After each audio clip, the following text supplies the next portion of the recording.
So when I was working on The Power of Habit and then the next book, Smarter, Faster, Better, Google reached out to me and they invited me to come spend some time with them because they had launched this big project. They wanted to understand how to build the perfect team, and they felt that habits might be part of the answer. So I went and I met with them, and they had already been working on this for like a year and a half. And what they had done is they have teams all over Google. They had gone and they had studied all of the teams, and they had tried to figure out what explained why some teams succeeded and why some teams failed.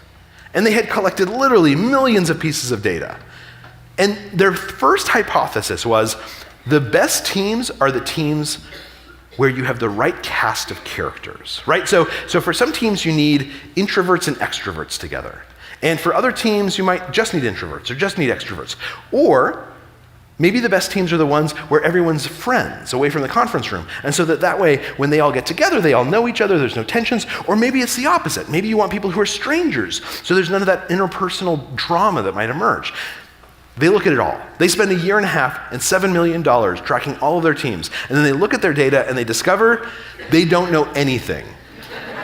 Literally, there was no patterns. Google is a company that specializes in patterns. They had so much data, they could not find any patterns to explain why some teams were doing well and others weren't. And so then they changed their strategy altogether and they say, okay, we're gonna stop looking at who's on teams, and now we're gonna start looking at how teams behave. We're gonna look at the habits of different teams and see if that explains anything. And that's when they called me.